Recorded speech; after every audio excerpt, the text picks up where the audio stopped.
Yes so hello everyone, Rahul है। अरे आज मैं दुनिया का सबसे यंगेस्ट किलर अमरजीत साडा की केस स्टोरी को लेकर आया हूँ। अगर किसी परिवार में एक बच्चे का जन्म होता है तो उनके परिवार में जो दरारें होते हैं वो खत्म हो जाती है। परिवार के हर एक जन काफी ज्यादा खुश होते हैं। उनका बच्चा उनके लिए आंखों का तारा होता है। मगर क्या हो जब कोई उनके छोटे बच्चे का कत्ल कर दे, तो आपको क्या लगता है, उस मुजरिम को सजा मिलेगी या फिर उस मुजरिम को बिना किसी सजा दिए बगैर उसे छोड़ दिया जाएगा?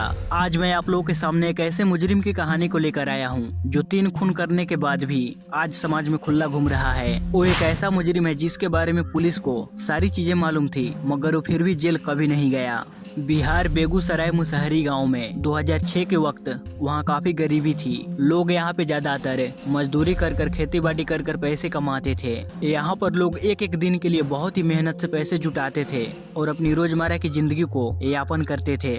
यहाँ के लोग जैसे तैसे कर बिहार में अपना गुजर बसर कर रहे थे। अब लग्जरियस लाइफ जैसे कि car, bike, motorcycle, cycle, fridge, ये सारी चीजें इनकी लाइफ में नहीं थी। इनके लिए तो बस यही था कि कैसे तैसे कर सिर्फ 2 टाइम का खाना खा ले हम।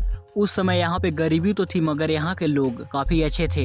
ये लोग एक दूसरे को बहुत ही अच्छे से जानते थे। गांव का हर एक आदमी एक दूसरे का मदद भी किया करते थे। हर किसी को मालूम होता था कि वो कहाँ पे रहता है, मेरा दोस्त कहाँ रहता है, वो गांव का वो आदमी इस समय कहाँ रह रहा है। अभी मैंने आपको 2 बातें बताई ना, पहला लग्जरियस लाइफ के बारे में जो इनको नसीब नहीं होती थी, और दूसरी बात ये कि गाँव के सभी लोग एक दूसरे को बहुत ही अच्छे से जानते थे। अब इन गाँव के सभी परिवारों में से एक परिवार था साडा। इस परिवार के सभी सदस्य एक साथ ही रहते थे। चाचा, मामा, मामी, मौसी, और इन सभी लोगों का घर एक दूसरे के आसपास ही थे। जैसे कि लोग ज्वाइंट फैमिली में रहते हैं ना, ठीक वैसे ही थे इनका परिवार, मगर इनका घर अलग अलग थे, यानी कि एक दूसरे के पास ही। अब इस परिवार के जो बच्चे थे वो सभी एक दूसरे को बहुत ही अच्छे तरह से जानते थे। कजन्स होने के बाद भी वो सभी एक दूसरे के साथ खेलते, बाहर घूमने जाते, या फिर कुछ समय टाइम पास करने के लिए ये सभी अपने कजन्स को ही बुलाते थे। सब एक दोस्त की तरह ही रहते थे साथ में, और इससे बढ़िया क्या हो सकता है, तुम्हारे भाई बहन ही अच्छे दोस्त हो। यहाँ गरीबी होने के बावजूद भी ये सभी लोग साथ में ही रहते थे। यहाँ का माहौल खुशी का तो था ही, मगर ये ज्यादा समय का नहीं था। अब अचानक से साडा परिवार की 6 साल की एक बच्ची गायब हो जाती है। इस बच्ची को हमेशा आस पड़ोस के लोग खेलता हुआ देखते थे। जब ये बच्ची गायब हुई तो पड़ोस में रहने वाले लोगों को थोड़ा अजीब लगा। साडा परिवार के लोग गांव के हर एक मेंबर से पूछे अपनी बच्ची के बारे में, क्या आपने हमारी बच्ची को देखा है, क्या वो आपके घर के आसपास खेल रही थी? अब ये सब कुछ देखकर साडा परिवार के जो बच्चे थे वो डर रहे थे कि हमारी कजन्स बहन अचानक से कहाँ चली गई, वो कैसे गायब हो गई। इससे बच्चे डरने लगे थे और घर में ही रोने लगे थे। साडा परिवार के जो बाकी फैमिली मेंबर थे, चाचा चाची, मौसा मौसी, उन्होंने अपने बच्चे को बचाने के लिए उन्हें कहा कि अब से तुम सब घर के अंदर ही रहना, बाहर खेलने मत जाना। अब इस गांव में सभी लोग एक दूसरे को अच्छे से जानते थे, एक दूसरे की मदद किया करते थे। जब साडा परिवार की 6 साल की बच्ची गायब हुई तो सारे गांव वाले आ गए साडा परिवार की मदद के लिए। अब इस साडा परिवार की बच्ची को ढूंढना साडा परिवार की जिम्मेदारी नहीं थी, बल्कि गाँव के आस पड़ोस के लोगों को रहने वाले हर किसी की अब जिम्मेदारी बन गई थी कि आखिर वो बच्ची कहाँ गई। बच्ची गायब होने की पहली रात गाँव वाले अलग अलग झुंड बनाकर उस बच्ची को ढूंढने में लग गए, मगर अगले ही दिन हैरान कर देने वाली बातें सामने आई। जो साडा परिवार के घर का मुखिया था वो गांव वालों से कहा कि आप लोग अब हमारी बच्ची को ढूंढना बंद कीजिए, हम लोग अपनी बच्ची को अपने आप ही ढूंढ लेंगे।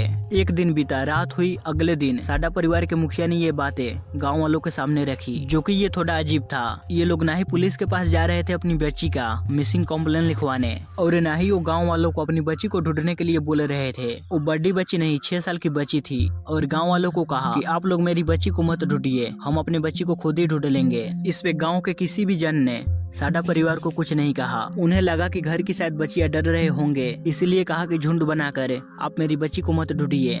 घर के बच्चे तो डर ही रहे थे, घर की औरतें भी डर रही थी, तो शायद इसी वजह से साडा परिवार के मुखिया ने ये डिसीजन लिया होगा। गाँव वाले ने साडा परिवार की दुख दर्द को समझा और उनसे इस पे ज्यादा सवाल जवाब नहीं किए, और उनके हाल पे उन्हें वैसा ही छोड़ दिया। गांव वाले तो इनकी मदद करना चाहते थे, मगर गांव वाले इनकी रिस्पेक्ट भी कर रहे थे। अब एक तरफ गांव वाले साडा परिवार इस इंतजार में थे कि कब हमारी बच्ची वापस घर आएगी। गांव में डिप्रेशन का माहौल था, क्योंकि अब गांव वाले साडा परिवार से पूछ भी नहीं सकते थे कि आपकी बेटी के बारे में मालूम पड़ा, लास्ट टाइम अपने बेटी को आपने कहाँ देखा था।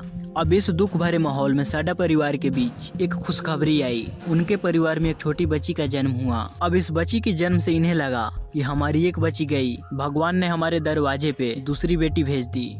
अब साडा परिवार जो कि काफी ज्यादा दुखी था, वो सब अब खुशियां मनाने लगे थे। इनके जो पड़ोस में जो लोग थे वो लोग भी इनकी बच्ची के लिए छोटे छोटे कपड़े गिफ्ट्स वगैरह लेकर आए और इस घर की बहू को दे दिए। अब एक तरह से देखा जाए तो साडा परिवार वापस से नॉर्मल हो गया था, मगर अब इस छोटी बच्ची के जन्म के ठीक 3 महीने के बाद ही ये छोटी बच्ची गायब हो गई। अब इससे किसी को कुछ भी समझ नहीं आ रहा था। अब एक ही फैमिली से 2 बच्चे गायब हो गए, ये कहाँ गए, क्या कनेक्शन है, कुछ भी मालूम नहीं। और फिर एक और बार साडा परिवार के मुखिया ने अपने फैमिली मेंबर को बोला कि इस बच्ची की गायब होने की खबर बाहर गांव वालों को मालूम नहीं पड़नी चाहिए, लेकिन जब घर का बच्चा गायब होगा तो पड़ोस आस पड़ोस के लोग ये तो नोटिस करेंगे ही। तो गाँव वाले देखने लगे कि इनके घर से रोने की आवाज नहीं आ रही है और न ही साडा फैमिली ज्यादातर अपने घर से बाहर निकलते थे। अब गांव वाले के बीच ये बातें तो फैल रही थी, मगर किसी ने भी साडा फैमिली को कुछ नहीं कहा और न ही उनसे कुछ पूछा। गांव वालों ने रिस्पेक्ट की वजह से उनसे कुछ पूछा नहीं, लेकिन साडा फैमिली कभी भी अपनी पूरी जिंदगी में उन दोनों बच्चियों का मेंशन नहीं कराया। साडा परिवार के लिए तो ऐसा था कि 2 बच्चियां हमारे परिवार में कभी थे ही नहीं। अब 4 महीने बीते, 5 महीने बीते, धीरे धीरे कर सब कुछ नॉर्मल होने लगा था। गांव वाले धीरे धीरे कर ये बातें भूल रहे थे कि कभी इस घर से 2 बच्चियां गायब हुई थी। साडा फैमिली भी धीरे धीरे कर अपने काम पे जाने लगे थे, मगर एक दिन अचानक इस गांव से एक और बच्ची गायब हो गई। मगर इस बार ये बच्ची साडा फैमिली के परिवार से नहीं थी। इस गांव में 3 साल की बच्ची थी जिसका असली नाम तो नहीं मालूम, मगर न्यूज आर्टिकल के मुताबिक उस बच्ची का नाम था खुशी। तो खुशी उसी साल से स्कूल जाना शुरू की। खुशी के घर में उसकी माँ काम वगैरह करती थी।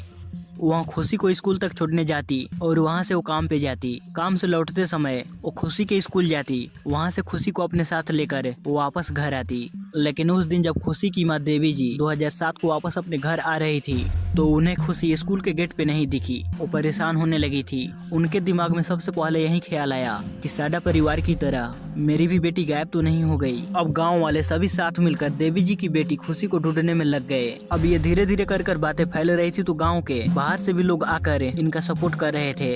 अब सभी लोग मिलकर खुशी को ढूंढ रहे थे। पूरे दिन ढूंढने के बाद भी खुशी का कोई आता पता नहीं चला। लास्ट में जब देवी जी को अपनी बेटी के बारे में कोई क्लू, कोई खबर नहीं मिली तो उन्होंने पुलिस स्टेशन जाने के बारे में सोची और पुलिस स्टेशन जाकर वहां अपनी बेटी की मिसिंग कंप्लेंट लिखवा दी। अब जैसे ही पुलिस को मालूम पड़ी कि एक 3 साल की बच्ची गायब हुई है तो पुलिस तुरंत उस गांव यानी कि देवी जी के घर पहुंची। अब पुलिस यहां आते ही बिना समय गंवाए उस बच्ची को ढूंढने में लग गए। अब यहां पे बेगूसराय पुलिस को पहली बार मालूम पड़ा कि इस गांव से गायब हुई बच्ची ये पहली नहीं है। इस गांव में पहले से ही ऑलरेडी 2 बच्चियां गायब हो चुकी है। अब पुलिस को लगा कि 2 बच्चियों को गायब होने और इस खुशी के गायब होने के बीच कोई कनेक्शन होगा, तो पुलिस सीधा पहुंची साडा परिवार के घर। साडा परिवार अचानक से पुलिस को देखकर थोड़ा तो घबराए, मगर पुलिस उन्हें डांटते हुए उनसे पूछा कि तुम्हारे घर से 2 बच्ची बैक टू बैक गायब हो गई, तुमने इस बारे में पुलिस में क्यों नहीं कंप्लेन की? तो साडा परिवार का मुखिया कहा कि साहब हम नहीं चाहते थे कि समाज में हमारे परिवार का नाम खराब हो। इसके बाद पुलिस वालों ने इनसे पूछा क्या खुशी के गायब होने के बारे में आपको कुछ मालूम है?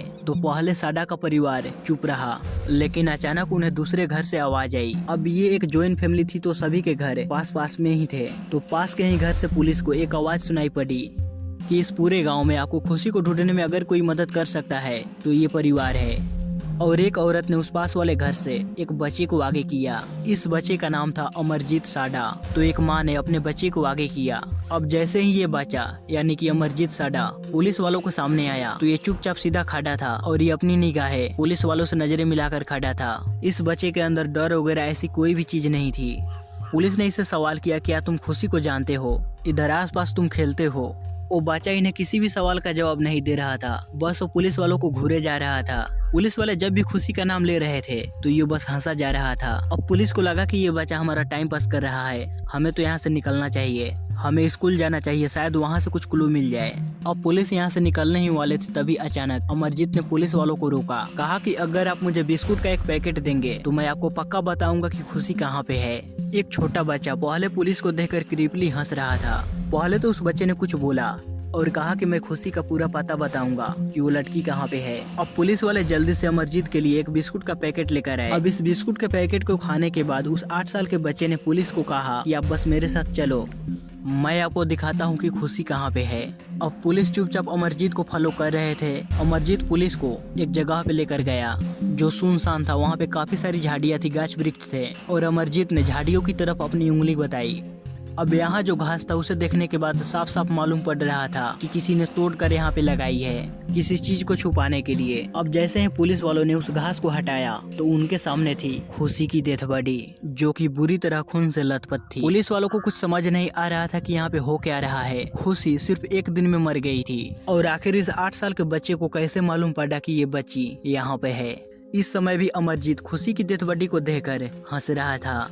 अब पुलिस वाले अमरजीत को थाने ले जाकर पूछताछ करने की सोची तो अमरजीत को थाने ले गए और वहाँ पे पुलिस वाले इससे पूछताछ की। अब पुलिस वाले इसे लाख डराए धमकाए मगर वो कुछ नहीं बोला, वो बस हंसे जा रहा था। जब अमरजीत कुछ नहीं बोल रहा था तो लास्ट में पुलिस वाले उसे कहे कि प्लीज तुम मुझे खुशी के बारे में जो कुछ भी जानते हो वो बता दो। अब अमरजीत पुलिस वालों को फिर से कहा कि अगर आप मुझे बिस्कुट का एक पैकेट दोगे तो मैं आपको खुशी के बारे में जो कुछ भी जानता हूँ वो सब कुछ सच सच बता दूंगा। अब पुलिस जल्दी से बिस्किट का पैकेट लेकर आए। बिस्कुट को खाते हुए अमरजीत बिना किसी डर के वहाँ पुलिस को बताया कि मैंने ही खुशी को सुलाया है, यानी कि मैंने ही खुशी को मारा है। उस दिन अमरजीत खुशी के स्कूल के आसपास घूम रहा था। वहाँ जब खुशी को देखा और उसे पहचाना तो खुशी को लेकर इस जगह पे चला आया।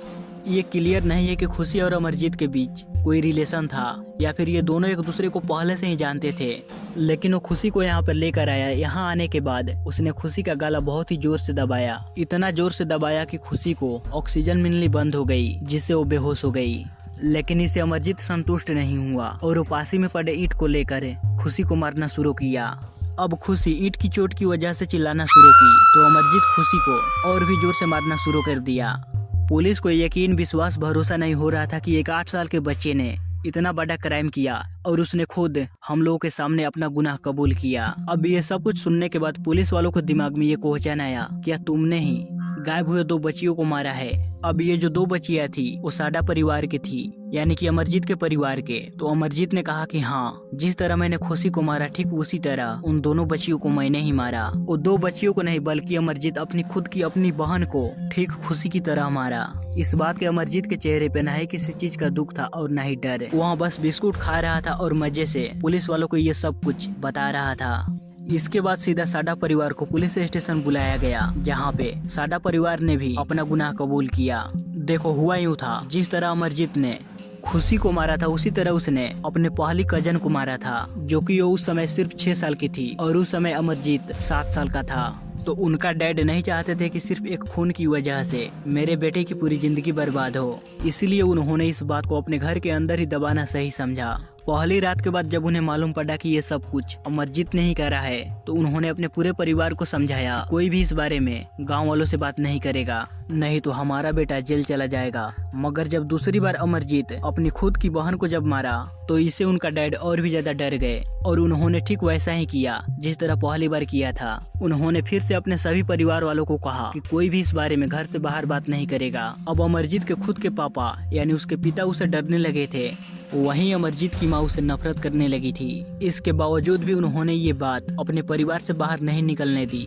लेकिन जब खुशी की मौत हुई तो उन्हें लगा बस बहुत हुआ, इसलिए उन्होंने अमरजीत को पुलिस वालों के सामने लाई। अमरजीत की ये किलिंग मिस्ट्री को छुपाने के लिए उसकी फैमिली ने खुद उसकी मदद करी थी, जो कि एक खुद में ही क्राइम है। इसके लिए उसके पूरे परिवार पे कार्रवाई हुई थी।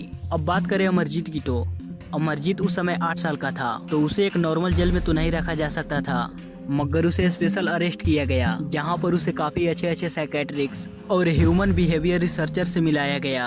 अब अमरजीत का पूरा परिवार ही गरीब था, तो उन्होंने कभी अपनी लाइफ में टीवी ही नहीं देखा था। यानी कि आपके अंदर किसी वायलेंस के बारे में आपने नहीं सुना नहीं देखा, तो वो आपके अंदर कैसे आया? तो इन बच्चियों को मारते समय अमरजीत को मालूम ही नहीं था कि किसी का जान लेना क्या होता है या फिर किसी का जान लेने का अंजाम क्या होता है। लेकिन जब उसने बच्ची को पहले गला दबाकर मारा, जब वो नहीं रोई, जब वो पत्थर से उसे मारा, जब वो बच्ची रोई, तो अमरजीत को सेटिस्फेक्शन मिला। कैसे? इसी के बारे में जानने के लिए साइकेट्रिक्स और ह्यूमन रिसर्चर को बुलाया गया था, मगर किसी को भी किसी बात का जवाब नहीं मिला। आखिर ये किलर वाली टेंडेंसी अमरजीत के दिमाग में कैसे आई, कहां से आई? 2016 में जब अमरजीत 18 साल का हो गया तो उसे नई पहचान नई नाम के साथ एक दूसरे शहर में शिफ्ट करा दिया गया, क्योंकि जितना टाइम वो स्पेशल अरेस्ट में बिताया था उसके मुताबिक वो ठीक हो गया था।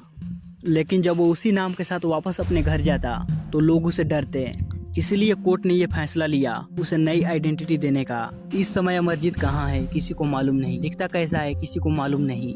ऐसा भी हो सकता है वो कहीं पे शायद मेरा ये वीडियो भी देख रहा हो। आज तक हम लोगों को अमरजीत के किलिंग के पीछे का रीजन हमें मालूम ही नहीं है। हमें ये भी मालूम नहीं कि उसने ये सीखा कहाँ से और उसके अंदर ये टेंडेंसी आई कहाँ से। और इसी के साथ अमरजीत साडा केस यहीं पे खत्म होती है। सो गाइस, आपको ये वीडियो कैसा लगा प्लीज हमें लाइक और कमेंट कर जरूर बताइएगा। और चैनल पर पहली बार आए हैं तो इसे जरूर सब्सक्राइब कीजिएगा, क्योंकि हम 1000 सब्सक्राइबर के बहुत ही करीब है। तो आप लोग जल्दी से इसे सब्सक्राइब कर 1000 का टारगेट पूरा कर दो। मिलते हैं अगली वीडियो में।